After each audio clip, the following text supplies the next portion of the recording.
आपसे सर मैं ये क्योंकि ये ऐसा मुद्दा है क्योंकि कानून में बदलाव हुए हैं और हर किसी का वास्ता पड़ता ही है कानून से, किसी भी तरीके से आप मान लीजिए। लेकिन क्योंकि बदलाव हुए हैं तो हर किसी को ये जानना भी ज़रूरी है कि इसका मकसद क्या था और इससे आगे होगा क्या? तो सर ये बताइए कि मैं सुन रहा था क्योंकि आप जब डीजीपी चंडीगढ़ हैं, तो प्रधानमंत्री और गृह मंत्री वहाँ पर पहुँचे थे। आपने पूरी प्रेज़ेंटेशन दी, आपने बताया कि किस तरह से ये कानून लागू हो चुके हैं। तब प्रधानमंत्री ने कहा था कि 1857 की जो क्रांति हुई थी, उसको दबाने के लिए अंग्रेज़ जो हैं 1860 में इस आईपीसी को लेकर के आए थे, जिसे बदल करके अब बीएनएस यानी कि भारतीय न्याय संहिता कर दिया गया है।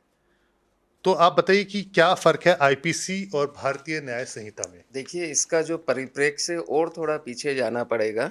और जो हमारी भारत सरकार है, उसने जो परिप्रेक्ष्य देखा है और जो चिंतन है इसके बीच में, उसमें अगर हम परिप्रेक्ष्य को ही देखें तो हमारी जितने भी कानून थे ब्रिटिश कालीन, वो गुलामी या उपनिवेशवाद पर आधारित थे। हुँ, 1857 जो स्वतंत्रता संग्राम था, उसको दबाने के लिए भारतीयों को किस तरह से गुलाम रखा जाए, भारत के स्वतंत्रता संग्राम को किस तरह से दबाया जा सके, उसके तहत 1860 का जो आईपीसी था वो आया।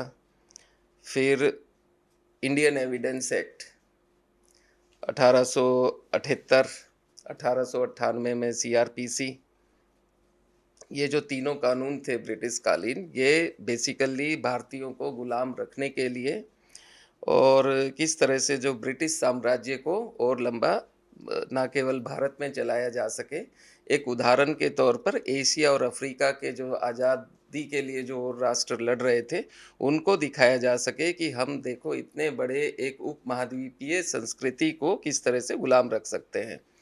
जब मैंने परिप्रेक्ष्य की बात हुँ, कही है, तो हमारी जो भारतीय सभ्यता और संस्कृति है और उसमें राजनीतिक चिंतन है, उसमें राजनीति का जो चिंतन है, उसमें जो विधि का चिंतन है, वो शुक्र नीति, चाणक्य नीति, हुँ, विदुर नीति अपने आप में इतनी समृद्धशाली जो है वैदिक परंपराएँ हैं और वैदिक सोच है, जो किसी भी राष्ट्र के कानून को समृद्धशाली और प्रगतिशील बनाया जा सकता है।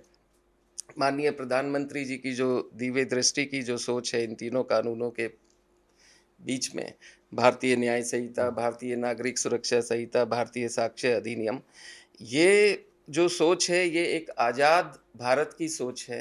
हुँ, उपनिवेशवाद से परे सोच है। ये ना केवल भारत के लिए बल्कि पूरे विश्व के लिए एक अपने आप में आदर्श स्थापित करते हैं और जिसमें जो मुख्य जो बिंदु है वो नागरिक को रखा गया है। भारत के जो नागरिक हैं हुँ।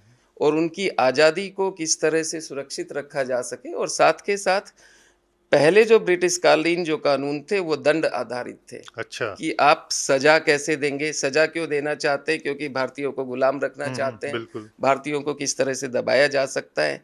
एक राष्ट्र की परिकल्पना होती है अपने नागरिकों के प्रति, उनकी सुरक्षा को कैसे जो है सुरक्षित रखा जा सके। साथ के साथ अगर किसी को ज़रूरत है, कोई पीड़ित है, कोई निर्दोष है, कोई निर्बल है, कोई निर्धन है, उसको आवश्यकता है उसके अधिकारों की सुरक्षा की, तो उसको किस तरह से न्याय दिया जा सके। तो अगर जो सोच की बात करते हैं, जो आपने प्रश्न पूछा, ये परिकल्पना है दंड से न्याय की ओर। अच्छा, पहले दंड आधारित था, अब न्याय आधारित है। ये आपने बड़ी सही बात की दंड और न्याय।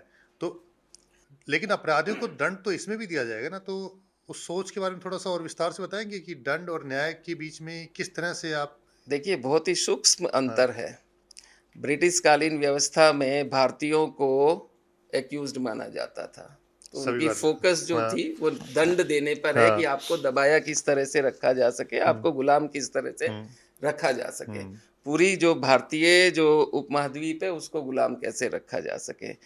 अब जो किसी भी विधि का जो मैंने अगर आप चाणक्य नीति की बात हुँ, करते हैं, शुक्र नीति की बात करते हैं, किसी भी राज्य का जो आधार है वो हुँ, आप अपने लोगों को किस तरह से एक समृद्धशाली सुरक्षित समाज दे सकें। सुरक्षित समाज जब देते हैं जब उस देश के नागरिकों को न्याय मिल सके। नागरिकों को न्याय किससे मिल सके? कि अपराधियों से न्याय मिल सके, हुँ, अपराधियों से सुरक्षा मिल सके और जिस तरह से अपराध की जो प्रकृति है और स्वरूप है, एक ग्लोबलाइजेशन के टाइम में जो बदल रही है, जो तकनीक बदल रही है, जिस तरह से साइबर क्राइम्स है, ऑर्गेनाइज्ड क्राइम्स है, नार्को टेररिज्म है, उस तरह के परिप्रेक्ष्य में इन तीनों कानूनों को इस तरह से बनाया गया है कि ये पुलिसिंग को एक अगले युग में लेकर जाते हैं। एक परिवर्तनकारी जो दृष्टिकोण के साथ पुलिसिंग को लाना चाहते हैं, और 1 जुलाई से इसमें जो प्रयास किए गए हैं पूरी तरह से, जब कानून तीनों लागू हुए हैं, तो उसमें पुलिसिंग के लिए जो व्यवस्था की गई है, ना केवल ये है कि जो पुलिस बल है, उनको प्रशिक्षण के तौर पर, उनकी जो तकनीकी संवर्धन के तौर पर, और एक संवेदनशीलता के साथ, ये जो बल दिया गया है तीनों कानूनों में, ये ना केवल भारतीयता का बल है, अपितु किसी भी पुलिस बल को अंतर्राष्ट्रीय स्तर पर किसी अन्य राष्ट्र की पुलिस के समकक्ष उसको संवर्धित किया जा सके और उसको प्रशिक्षित किया जा सकते, ये पूरा प्रभाव है।